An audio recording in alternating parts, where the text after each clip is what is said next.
माननीय प्रधानमंत्री नरेंद्र मोदी हे संविधानावरती आलेलं प्रश्नचिन्ह आहे. गेल्या 10 वर्षापासून या देशामध्ये कोणतंही कृत्य आणि कोणतेही कार्य हे संविधानाच्या संदर्भात किंवा संविधानाला धरून चाललेलं नाही. या देशातली न्यायालय, या देशातला निवडणूक आयोग, या देशातली संसद यांना संविधानाने दिलेले हक्क आणि अधिकार मोदींच्या राज्यामध्ये उद्ध्वस्त झालेले आहेत. न्याय व्यवस्था दबावाखाली आहे. निवडणूक आयोग, ज्याने या देशामध्ये स्वतंत्रपणे निवडणुका घ्यायच्या असतात निष्पक्षपणे, तो निवडणूक आयोग हा राज्यकर्त्यांच्या दबावाखाली काम करतो. हे संविधानाला धरून नाही. नरेंद्र मोदी आणि त्यांच्या लोकांनी संविधानावर बोलू नये, तो संविधानाचा अपमान ठरेल. मोदी यांनी सांगावं त्यांनी गेल्या 10 वर्षामध्ये कोणतं कार्य संविधान मजबूतीसाठी केलं हे त्यांनी सांगावं ना. भारतीय जनता पक्षानं सांगावं. ज्या पद्धतीनं या देशामध्ये मग विधानसभा असेल, लोकसभा असेल, विरोधी पक्षच राहू नये. विरोधी पक्षाला संविधानामध्ये, संसदीय लोकशाहीमध्ये अत्यंत महत्त्वाचं स्थान आहे. पण विरोधी पक्ष राहू नये. विरोधी पक्ष आमच्या टाचेखाली असावा. सेंट्रल एजन्सीत तपास यंत्रणांचा गैरवापर करून विरोधी पक्षांच्या मागे चौकशीचा ससेमिरा लावावा, त्यांना तुरुंगात टाकावं. विद्यमान मुख्यमंत्र्यांना तुरुंगात टाकणं हे कोणत्या संविधानाच्या कलमात लिहिलं आहे का? भारतीय जनता पक्षाचे सगळे लोक काय दूध के धुले आहेत का? ईडी सीबीआय दाखवावं कधी भाजपच्या घरी गेली आहे. उलट ज्यांच्या घरी गेली होती आमच्याकडे असताना जे लोक, त्या मोदींच्या मांडीवर बसलेत आणि मोदी त्यांना दूध पाजतायत मांडीवर घेऊन. जे लहान मुल पाजतं ना, लहान मुलाला आई पाजते ना, तसं आईच्या ममतेने त्यांची मोदी काळजी घेत आहेत. 70,000 कोटीचा सिंचन घोटाळा त्यांच्यावर मोदीने आरोप केला.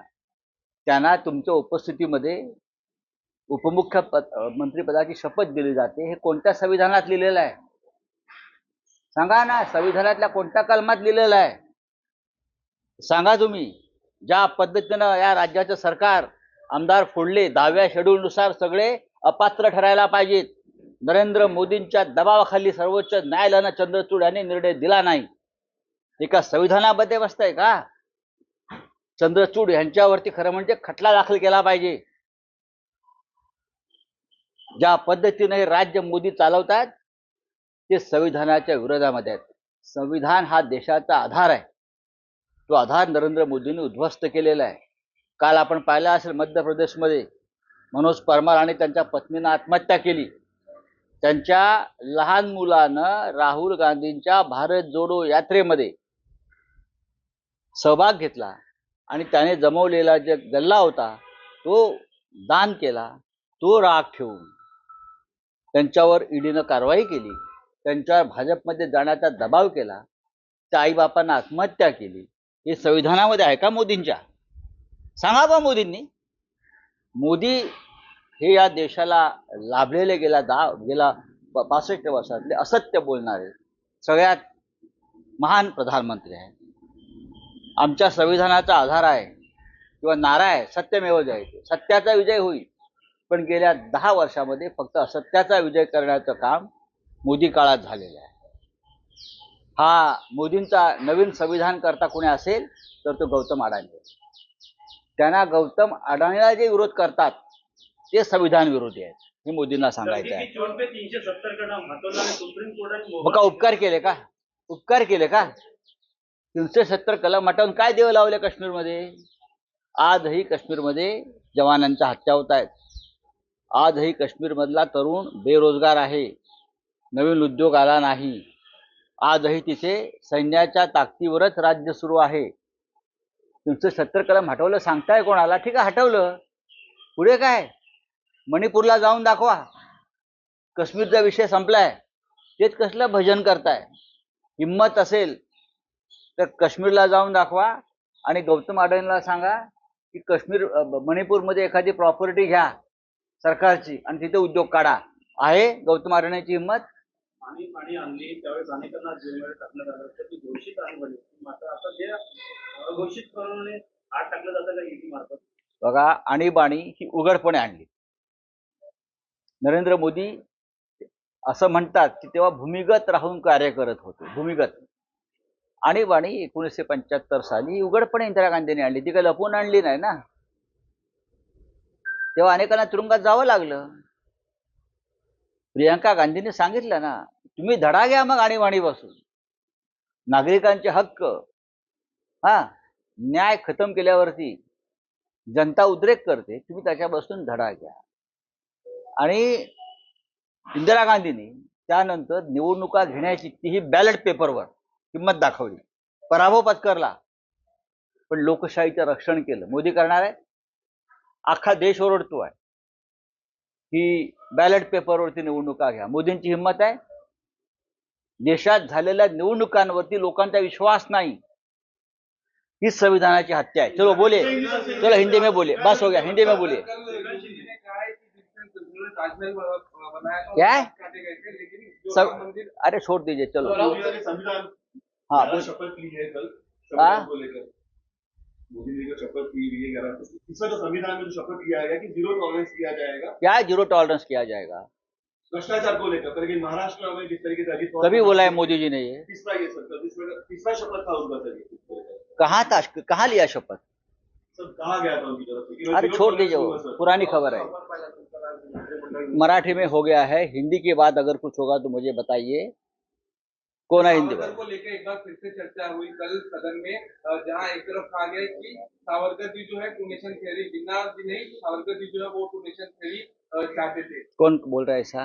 सर, तमिलनाडु के एक एमपी उनके बात ऐसी है, ये पुरानी बातें हैं. 50-50, 60-60 साल पहले उस स्थिति में जो बात कही थी, वो जो लिखी थी, आप 70 साल के बाद उसके ऊपर चर्चा करते हो. देश को आगे लेके जाना है ना.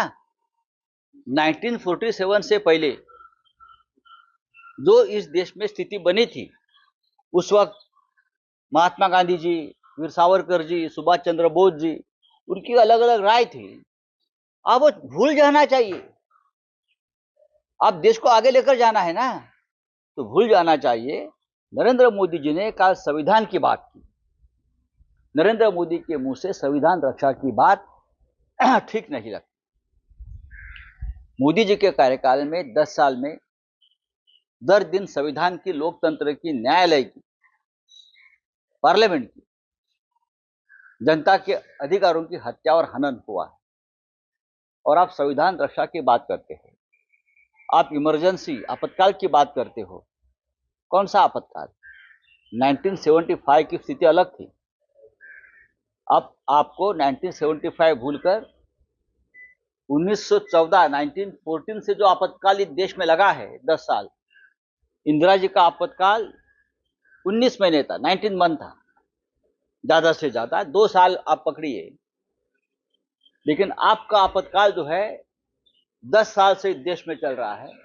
और 10 साल से इस देश की न्याय व्यवस्था, सुप्रीम कोर्ट हो, हाई कोर्ट हो, संसद हो, सब कुछ जो संवैधानिक संस्थाएं है वो आपके दबाव में है, जनता दबाव में है. लोग आत्महत्या कर रहे हैं आपके डर से. भाई, लोग आत्महत्या कर रहे हैं. कल जो परमार कपल मध्य प्रदेश में, मनोज परमार और उनकी पत्नी ने आत्महत्या किया, सदोष मनुष्य वध का जो अपराध है वो प्रधानमंत्री के ऊपर लगना चाहिए. ये ईडी, सीबीआई केंद्र सरकार के कंट्रोल में आती है. और जिस तरह से आपने दबाव बनाकर एक ऐसे दंपति को आत्महत्या करने पर मजबूर किया है, सुसाइड नोट पढ़िए, ये सीधी जिम्मेदारी नरेंद्र मोदी जी के ऊपर जाती है, अमित शाह जी के ऊपर जाती है. उनके ऊपर सदोष मनुष्य वध का अपराध मुकदमा होना चाहिए. निर्मला सीतारामन के ऊपर होना चाहिए. उनका बच्चा भारत जोड़ो यात्रा में या न्याय यात्रा में राहुल गांधी जी से मिलता है, अपना गुल्लक देता है, दिमाग में रखकर ईडी उनके घर पर रेड करती है, कांग्रेस छोड़कर बीजेपी में आने का दबाव डालती है. ये क्या है देश में चल? ये संविधान है क्या? आप संविधान पर बात करते हो? कौन सा संविधान? आप चला रहे हो ये देश में, आपका खुद का संविधान। आपका संविधान सिर्फ गौतम अडानी के लिए। आप संविधान नया लिखना चाहते हैं गौतम अडानी के फायदे के लिए, देश के लिए नहीं। लेकिन हम ये होने नहीं देंगे, हम लड़ते रहेंगे। Thank you. आपका क्या? हाँ, मोदी जी ने कहा है भ्रष्टाचार को लेकर जीरो टॉलरेंस किया जाएगा। तो सबसे पहले अजीत पवार को पार्टी से निकालिए। उनको जो आपके महान उपस्थिति में शपथ ग्रहण किया है ना, तो बताइए, एकनाथ शिंदे सबसे भ्रष्ट व्यक्ति है। और भी उनके साथ जो 10-12 लोग आए हैं ना, जिनको ऊपर ईडी सीबीआई के मुकदमे और रेड्स हुए हैं, हिम्मत है आप उनको दूर करने की? अभी आपका जो 56 इंच का सीना है, उस सीने से पूछिए कि मेरे आसपास कितने भ्रष्ट लोग हैं। सबसे पहले तो गौतम अडानी को आप टॉलरेट कर रहे हो, तो देश नहीं टॉलरेट करना चाहता। जीरो टॉलरेंस की बात है, ये तो 1000% भ्रष्टाचार है। देखो, मोदी जो बोलते हैं वो करते नहीं, और जो करने की बात होती है वो उनसे होती नहीं। Thank you.